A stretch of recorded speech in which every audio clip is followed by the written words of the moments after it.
Devika's Kitchen Recipes like Swagaram. ഇന്ന് ഞാൻ ഒരു കിച്ചടിയാണ് ഉണ്ടാക്കുന്നത് പാവയ്ക്ക കിച്ചടി. അപ്പോൾ ഈ സദ്യയുടെ റെസിപ്പീസ് ഒക്കെ മിക്കവർക്കും ഉണ്ടാക്കാൻ അറിയാവുന്നതായിരിക്കും അല്ലേ? അപ്പോൾ ഉണ്ടാക്കാൻ അറിയാവുന്നവരൊക്കെ ഒന്ന് ക്ഷമിക്കണേ. അപ്പോൾ എങ്ങനെയാണ് പാവയ്ക്ക കിച്ചടി ഉണ്ടാക്കുന്നതെന്ന് നോക്കാം. അപ്പോൾ നമുക്ക് പാവയ്ക്ക കിച്ചടി ഉണ്ടാക്കാം. അതിനു വേണ്ടിയിട്ട് ഞാനിവിടെ ഒരു വലിയ പാവയ്ക്കയാണ് ഇതുപോലെ ഒന്ന് ചോപ്പ് ചെയ്തെടുത്ത് വെച്ചിരിക്കുന്നത്. ഇതിപ്പോൾ എൻ്റെ അമ്മ ഉണ്ടാക്കുന്ന ഈസി വെർഷനിലുള്ള പാവയ്ക്ക കിച്ചടിയാണ് ഞാൻ ഉണ്ടാക്കുന്നത്. അപ്പോൾ അമ്മ ഉണ്ടാക്കുന്ന അതേ മെത്തേഡിൽ തന്നെയാണ് ഞാനിവിടെ ചെയ്യുന്നത്. അപ്പോൾ ഇനി നമുക്ക് ഈ പാവയ്ക്കയിലേക്ക് കുറച്ച് ഉപ്പിട്ടിട്ട് ഒന്ന് പുരട്ടി വയ്ക്കാം. അപ്പോൾ അതിന് വേണ്ടിയിട്ട് ഞാൻ ഇതിലേക്ക് കുറച്ച് ഉപ്പിട്ട് കൊടുക്കുകയാണ്. ഇതിനി നമുക്ക് നന്നായിട്ടൊന്ന് മിക്സ് ചെയ്തതിന് ശേഷം നമുക്കൊരു 5 മിനിറ്റ് ഒന്ന് മാറ്റി വയ്ക്കാം.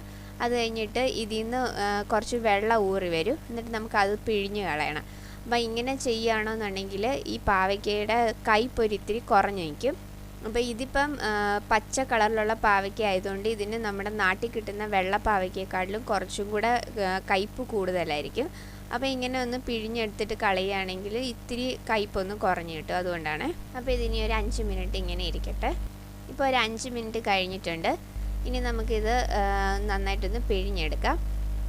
അപ്പോൾ ഇതിൽ നിന്ന് ഇങ്ങനെ വെള്ളം ഊറി വന്നിട്ടുണ്ട് നമ്മൾ ഉപ്പ് പുരട്ടി വെക്കുമ്പോൾ. അപ്പോൾ ഇതുപോലെ നമ്മളൊന്ന് പിഴിഞ്ഞ് കളഞ്ഞതിന് ശേഷം എടുക്കാം.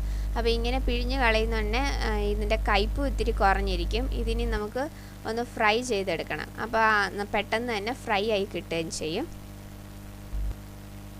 അപ്പോൾ ഇതെല്ലാം ഇതുപോലെ നമുക്കൊന്ന് പിഴിഞ്ഞെടുക്കാം. ഇപ്പോൾ ഞാനിതെല്ലാം നന്നായിട്ടൊന്ന് പിഴിഞ്ഞെടുത്ത് വെച്ചിട്ടുണ്ട്. ഇത് നമ്മുടെ പാവയ്ക്കയിൽ നിന്ന് ഊറി വന്നിരിക്കുന്ന വെള്ളമാണ്. അപ്പോൾ ഇനി നമുക്ക് ഈ പാവയ്ക്ക നന്നായിട്ടൊന്ന് ക്രിസ്പി ആവുന്നത് വരെ ഒന്ന് ഫ്രൈ ചെയ്തെടുക്കാം. അപ്പോൾ അതിന് വേണ്ടിയിട്ട് ഞാനിവിടെ ഒരു പാൻ ചൂടാവാനായിട്ട് വെച്ചിട്ടുണ്ട്. അപ്പോൾ പാൻ ചൂടായി കഴിയുമ്പോൾ നമുക്കിതിലേക്ക് കുറച്ച് വെളിച്ചെണ്ണ ഒഴിച്ചു കൊടുക്കാം. ഞാനിപ്പോൾ വെളിച്ചെണ്ണയിലാണ് ഇത് ഉണ്ടാക്കുന്നത്. അപ്പോൾ ഞാനിവിടെ 2 ടേബിൾ സ്പൂൺ വെളിച്ചെണ്ണ ഒഴിച്ചു കൊടുത്തിട്ടുണ്ട്. അപ്പോൾ എണ്ണയൊന്ന് ചൂടായി കഴിയുമ്പോൾ നമുക്ക് ഈ പാവയ്ക്ക ഇതിലേക്ക് ഇട്ട് കൊടുക്കാം. ഇനി നമുക്ക് ഫ്ലെയിം നന്നായിട്ട് കുറച്ച് വെച്ചതിന് ശേഷം ഇത് നന്നായിട്ടൊന്ന് ഫ്രൈ ചെയ്തെടുക്കാം. അപ്പോൾ ഫ്ലെയിം കൂട്ടി വെച്ചിട്ട് നമ്മളിത് ഫ്രൈ ചെയ്യരുത്, പെട്ടെന്ന് തന്നെ കരിഞ്ഞു പോകും. നന്നായിട്ട് ഫ്ലെയിം കുറച്ച് വെച്ചതിന് ശേഷം മാത്രമേ ഇത് ഫ്രൈ ചെയ്തെടുക്കാവുള്ളൂ. അപ്പോൾ ഒരു ബ്രൗൺ കളറിൽ നന്നായിട്ട് ക്രിസ്പി ആവുന്നത് വരെ നമുക്കിത് ഫ്രൈ ചെയ്തെടുക്കാം. ഇപ്പോൾ ഇത് പകുതി ഒന്ന് ഫ്രൈ ആയി വന്നിട്ടുണ്ട്. ഇനി നമുക്കിതിലേക്ക് പച്ചമുളകും കൂടെ ഇട്ട് കൊടുക്കാം. ഇവിടെ ഇപ്പം ഞാൻ 2 വലിയ പച്ചമുളകാണ് ഇതുപോലെ ഒന്ന് മുറിച്ച് വെച്ചിരിക്കുന്നത്. അത് പിന്നെ ഓരോരുത്തരുടെ എരിവിൻ്റെ അനുസരിച്ച് പച്ചമുളകിൻ്റെ എണ്ണം കൂട്ടിയും കുറച്ചുമൊക്കെ എടുക്കാം. അപ്പോൾ ഇനി ബാക്കിയും കൂടെ നമുക്കിത് നന്നായിട്ടൊന്ന് ഫ്രൈ ചെയ്തെടുക്കാം. ബ്രൗൺ കളറിൽ നല്ല ക്രിസ്പി ആയി വരുന്നത് വരെ ഫ്രൈ ചെയ്തെടുക്കാം. ഇപ്പോൾ നമ്മുടെ പാവയ്ക്കൊക്കെ നന്നായി ഫ്രൈ ആയി വന്നിട്ടുണ്ട്. അപ്പോൾ ഈ ഒരു പരുവത്തിൽ നന്നായിട്ട് ക്രിസ്പി ആയിട്ട് ഇതുപോലെ ബ്രൗൺ കളറിൽ ഇങ്ങനെയാണ് വരേണ്ടത്. എന്നാൽ കരിഞ്ഞു പോവുകയും ചെയ്യരുത്. ഈ ഒരു പരുവത്തിൽ നന്നായിട്ട് ഫ്രൈ ചെയ്തെടുക്കാം. അപ്പോൾ ഇനി നമുക്കിത് ഒരു പാത്രത്തിലേക്ക് കോരി മാറ്റാം.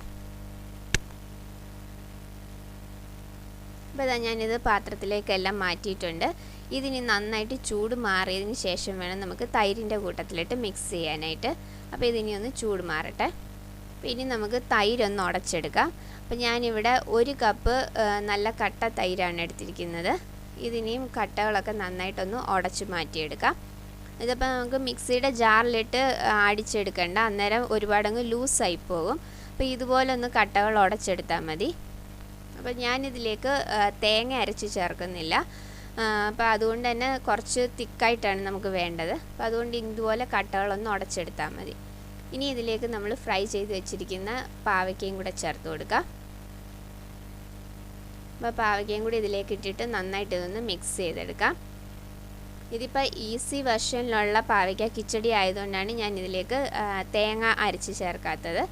അപ്പം തേങ്ങ ചേർക്കുന്നവരാണെങ്കിൽ ഈ ഒരു സ്റ്റേജിൽ തേങ്ങയും കൂടെ അരച്ച് ഇതിലേക്ക് ചേർത്ത് കൊടുക്കാം. ഇനി ഈ സ്റ്റേജിൽ തന്നെ നമുക്ക് ഇതിലേക്ക് ആവശ്യത്തിനുള്ള ഉപ്പും കൂടെ ഇട്ട് കൊടുക്കാം. അപ്പോൾ ഞാൻ ഉപ്പിട്ടേക്കുന്ന പോർഷന് എഡിറ്റ് ചെയ്ത സമയത്ത് കട്ടായി പോയതാണ്. അപ്പോൾ ഈ സമയത്ത് നമുക്ക് ആവശ്യത്തിനുള്ള ഉപ്പും കൂടി ഇതിലേക്ക് ഇട്ട് കൊടുക്കണം. എന്നിട്ട് നന്നായിട്ടൊന്ന് മിക്സ് ചെയ്തെടുക്കാം. ഇനി നമുക്കിതിലേക്ക് കടുക് താളിച്ചൊഴിക്കാം. അതിന് വേണ്ടിയിട്ടൊരു പാൻ ചൂടാവാനായിട്ട് വെച്ചിട്ടുണ്ട്. അപ്പോൾ പാൻ ചൂടായി കഴിയുമ്പോൾ നമ്മൾ നേരത്തെ പാവയ്ക്ക ഫ്രൈ ചെയ്തിട്ട് വെച്ചിരുന്ന ബാക്കി എണ്ണ തന്നെ ഇതിലേക്ക് ഒഴിച്ചു കൊടുക്കുക. അപ്പോൾ ഞാൻ ഈ എണ്ണ തന്നെ ഇതിലേക്ക് ഒഴിച്ചു കൊടുക്കുകയാണ്. നമ്മൾ പാവയ്ക്ക ഫ്രൈ ചെയ്തതിൻ്റെ ബാക്കി എണ്ണയാണിത്. ഇനി എണ്ണ ചൂടാകുമ്പോൾ അതിലേക്ക് നമുക്ക് കടുക് ഇട്ട് കൊടുക്കാം. കടുക് ഒന്ന് പൊട്ടി വരുമ്പോൾ നമുക്കിതിലേക്ക് 1/4 ടീസ്പൂൺ ജീരകവും കൂടി ഇട്ട് കൊടുക്കാം. അപ്പോൾ ഞാനിതിലേക്ക് ജീരകം ചതച്ച് ചേർക്കുന്നില്ല. അതിന് പകരം ഇങ്ങനെ കടുക് താളിക്കുമ്പോൾ അതിൻ്റെ കൂടെ ജീരകവും കൂടെ ഇട്ട് ഇതുപോലെ താളിച്ചെടുക്കുകയാണ് ചെയ്യുന്നത്. അപ്പം ജീരകം ഒന്ന് പൊട്ടി വന്ന് കഴിയുമ്പോൾ നമുക്കിതിലേക്ക് കുറച്ച് വറ്റൽമുളക് ഇട്ട് കൊടുക്കാം. ഒരു 2 വറ്റൽമുളക് മതി. ഇനിയും കുറച്ച് കറിവേപ്പിലയും കൂടി ഇട്ട് കൊടുക്കാം. ഇനി നമുക്ക് ഫ്ലെയിം ഓഫ് ചെയ്തിട്ട് ഈ കടുക് താളിച്ചതും കൂടെ നമ്മുടെ കിച്ചടിയിലേക്ക് ഒഴിച്ചു കൊടുക്കാം. അപ്പോൾ ഇനി ഞാൻ ഇതും കൂടെ ഈ കിച്ചടിയിലേക്ക് ഒഴിച്ചു കൊടുക്കുകയാണ്.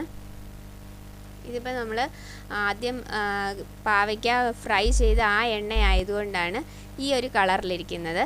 അപ്പോൾ ഇത് വേണ്ടാന്നുണ്ടെങ്കിൽ ആദ്യം നമ്മൾ പാവയ്ക്ക ഫ്രൈ ചെയ്യുമ്പം 2 ടേബിൾ സ്പൂൺ എണ്ണയ്ക്ക് പകരം 1 ടേബിൾ സ്പൂൺ എണ്ണ ഒഴിച്ചിട്ട് ഇത് ഫ്രൈ ചെയ്താൽ മതി.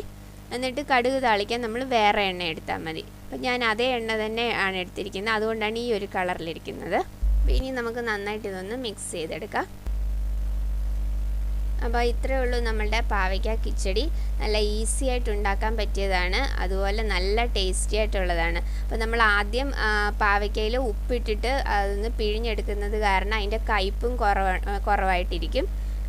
അപ്പോൾ എല്ലാവരും ഇതൊന്ന് ട്രൈ ചെയ്ത് നോക്കണം. ട്രൈ ചെയ്തിട്ട് നിങ്ങളുടെ അഭിപ്രായം എനിക്ക് കമൻസിലൂടെ അറിയിക്കണം. അപ്പോൾ വീഡിയോ ഇഷ്ടമായിട്ടുണ്ടെങ്കിൽ ലൈക്ക് ചെയ്യാനും ഷെയർ ചെയ്യാനും സബ്സ്ക്രൈബ് ചെയ്യാനും മറക്കല്ലേ. അപ്പോൾ അടുത്ത വീഡിയോയിൽ വേറൊരു നല്ല റെസിപ്പി ആയിട്ട് കാണാം. താങ്ക്